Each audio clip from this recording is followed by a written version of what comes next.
Good afternoon. My name is Hoshi Gaswala. I'm with Business World. We are discussing customer journeys, customer experiences, in with these two wonderful, experienced gentlemen that we have this afternoon. Uh, you know, how do you navigate unforeseen circumstances? That's the gist of the discussion. On my extreme left, I have Mr. Dipanjan Banerjee, who drives growth and marketing at Blue Dart Express, more than 2 decades of experience. And I've got Harish Rayadurg with me. He represents Unifor. They help companies worldwide through customer journeys, customer experiences. Thank you, gentlemen. Thank you. Thank you for joining us this afternoon. I'll start with you, Mr. Banerjee. Can you share examples of unforeseen situations that significantly, impacted customer experience, and how did your organization effectively manage it, ensuring, very little disruption? Sure. Thank you so much for the opportunity. First of all, being from supply chain, no 2 days are same. I think there is a situation every second day. Whether you let that situation delve into a crisis is something that a mature team and maybe a basic team differentiates.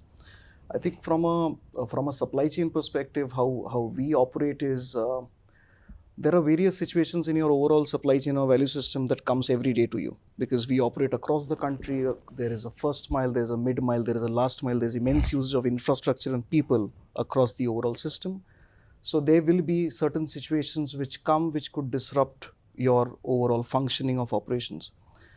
We as an organization have very set processes, playbooks for dealing with situations. People are aware of those kind of situations, on what exactly to take calls on, what kind of tools to be used, what kind of decision making criteria to be used. And they kind of don't let a situation spiral into, or get into a downward spiral into a real crisis, if I may call it. Talking about large crises, if we all think about large crises, I think if we go back to COVID days and you remember that how did it affect the overall ecosystem and how we work, I think COVID was a real test of how an organization basically deals with a situation which does not have a playbook. We had never seen something like that before.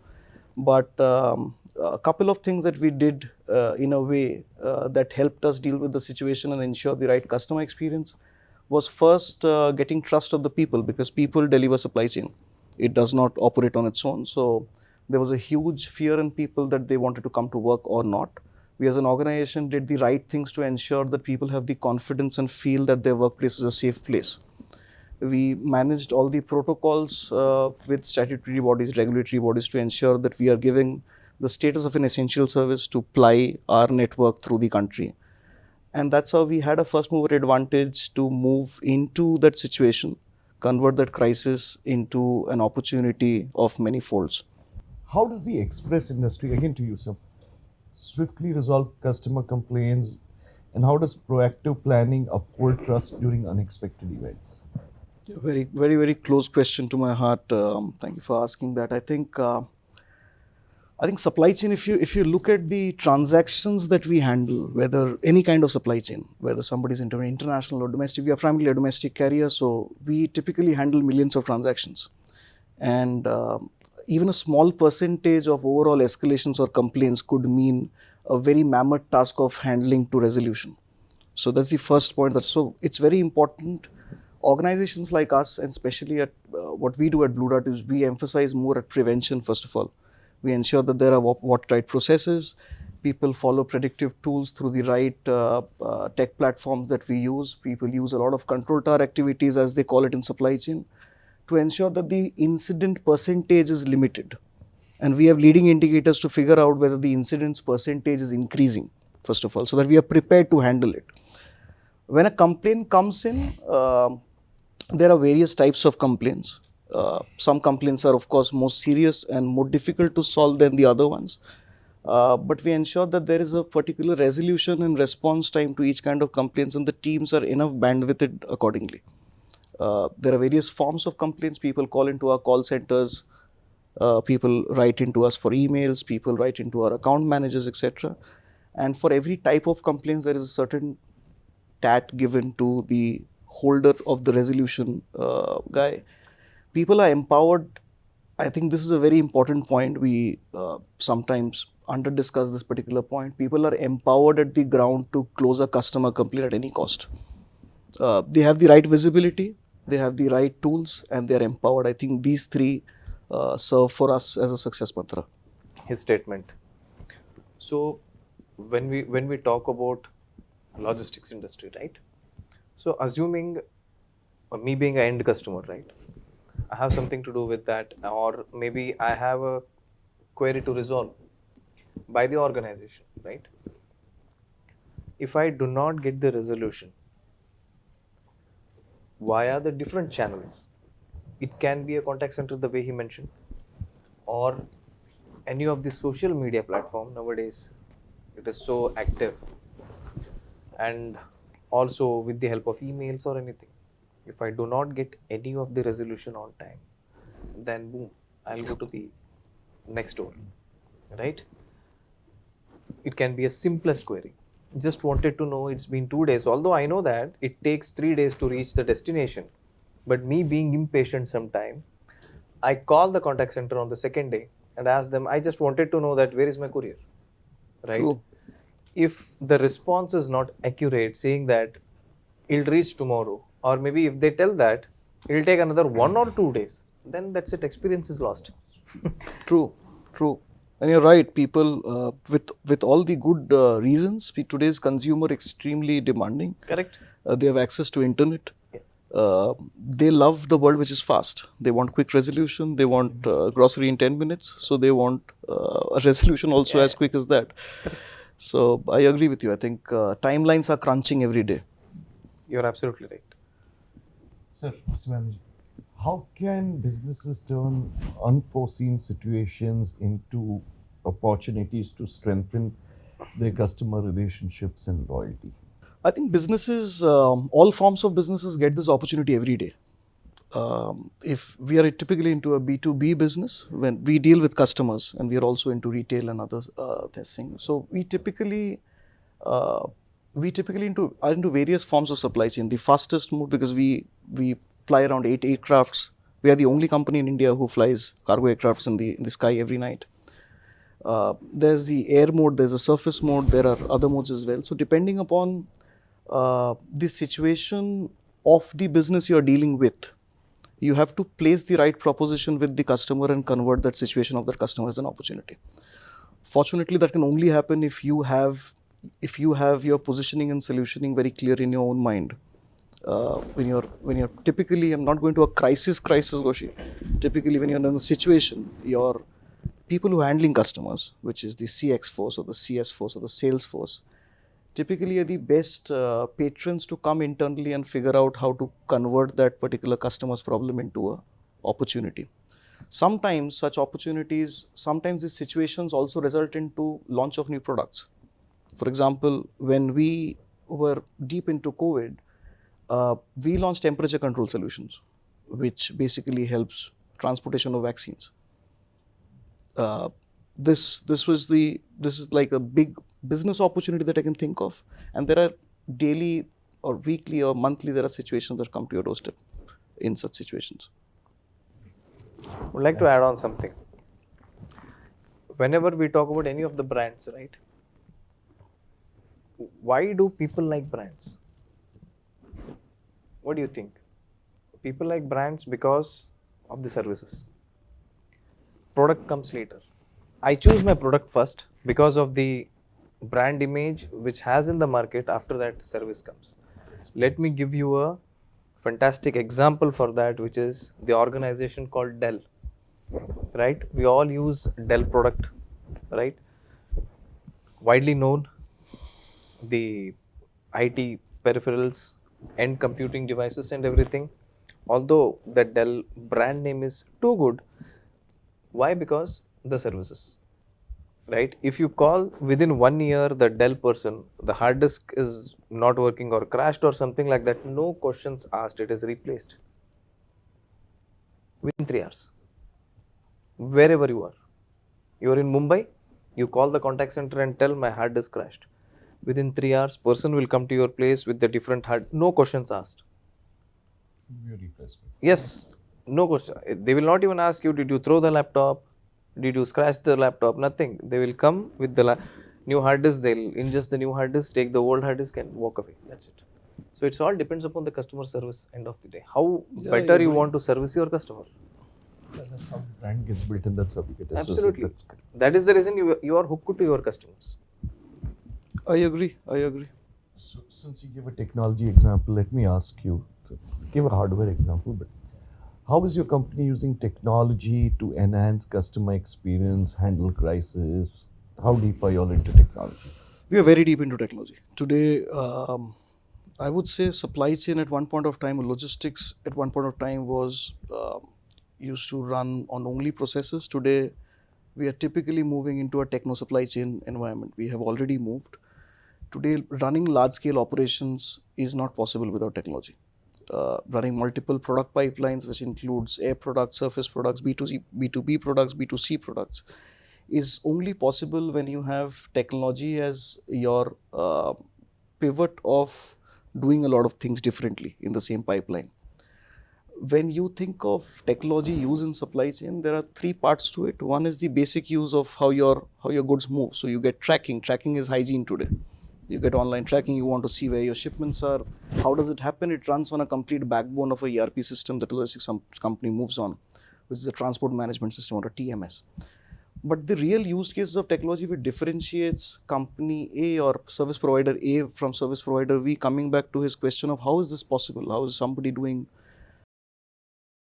a 4 hours replacement? How is the request going to him? How is he reaching that?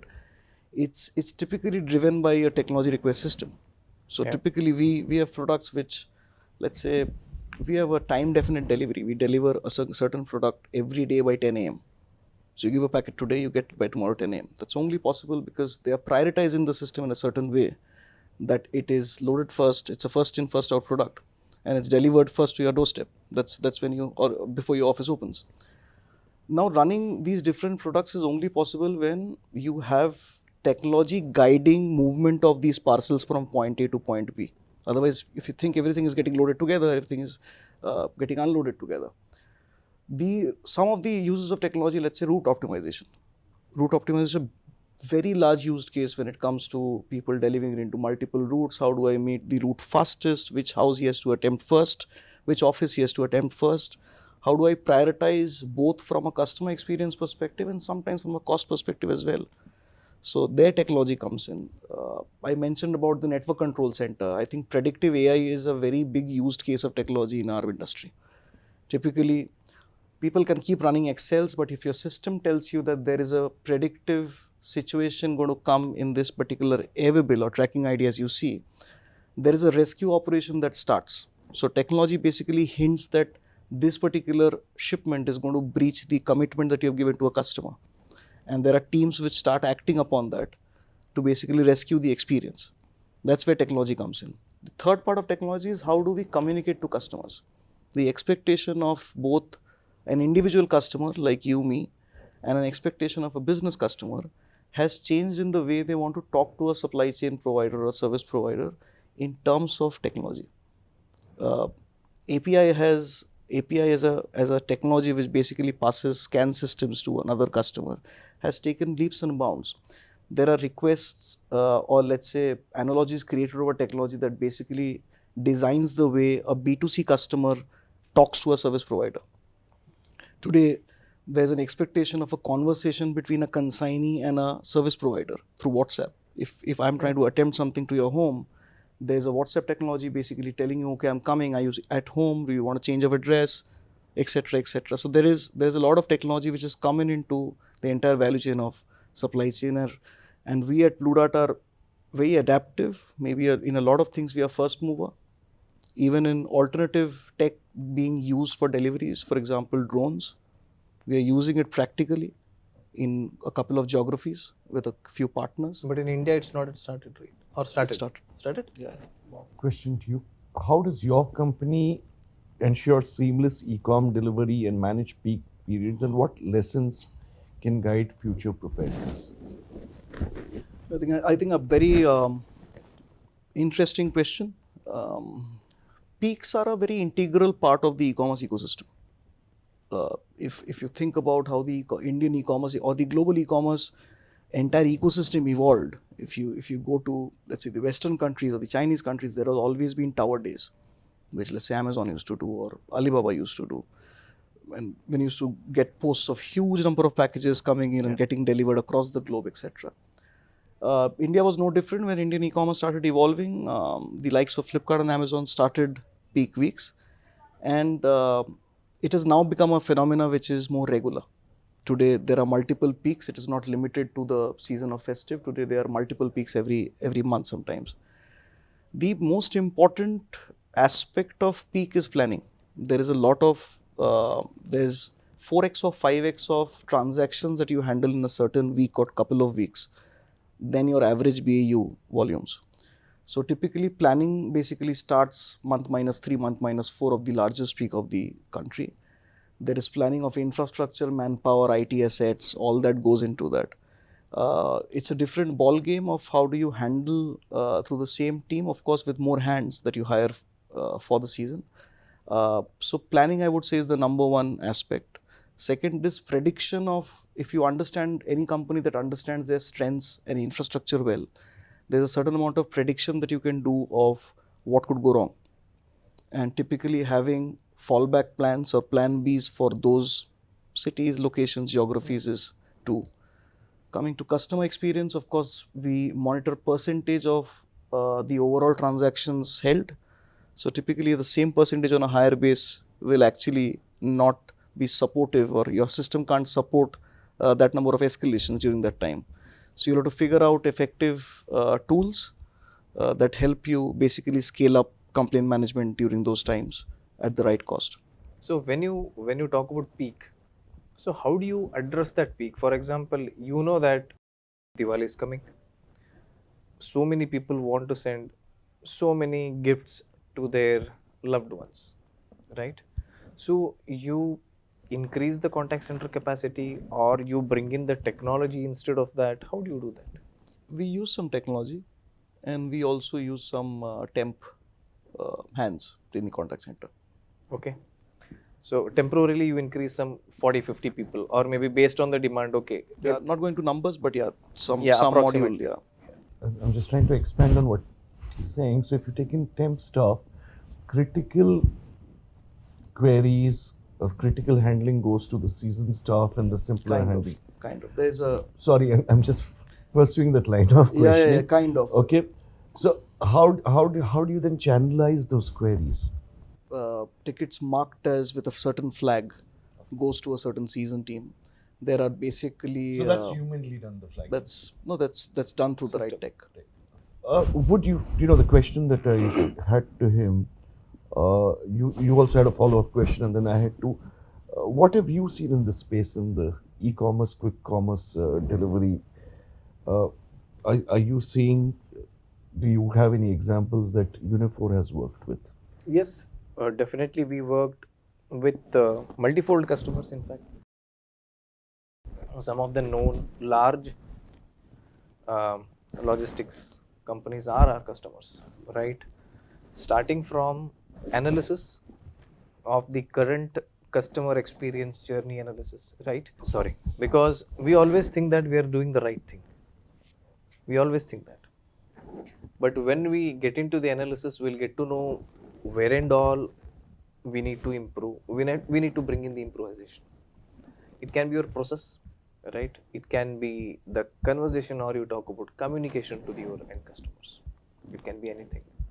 Starting from analysis, then stitching the story with the help of artificial intelligence till the conversation to the customers with respect to the optimization. How can we optimize this? How can we bring in the quicker ROI for the organization by ingesting these kind of technologies to the organization? So we do that several kind of things. From we take it as a journey. It's not like a one-stop shop wherein I come with the technology. It's not like a software implementation, right? I have a license, I software, I log off, then it's your headache. No, AI does not work like that. Starting from till the time you see the result, we have to handhold you, we have to stand by you. That's how we work with any of the organization, and we are seeing tremendous growth and success. There are multiple use cases, as I mentioned, starting with first I want to understand, before bringing in the technology, before suggesting you something, I want to know how does your customer experience journey looks like at this moment, or maybe the customer service. And then what are the elements? Business, do you need to change the aspect to the business, right? Or do you need to include some of the marketing elements to this to attract particular regions? And then, as I mentioned before, we were talking, right? Do I really need these bunch of people to address these kind of queries? Can I not bring in the technology there, AI driven technology, wherein these technology will address these kind of queries by its own, which will integrate with your backend systems so that you have all the control in your CRM? I think, yeah. So, point noted. See, logistics has there are 3-4 avatars in which you serve your customers. Yeah. Logistics, at least as per what we think, is technology is a big enabler in, like you said, in making life easier. Logistics is also human. There is a certain an escalation, at least through Blue Dart, is only coming when somebody has really trusted something extremely important with us. So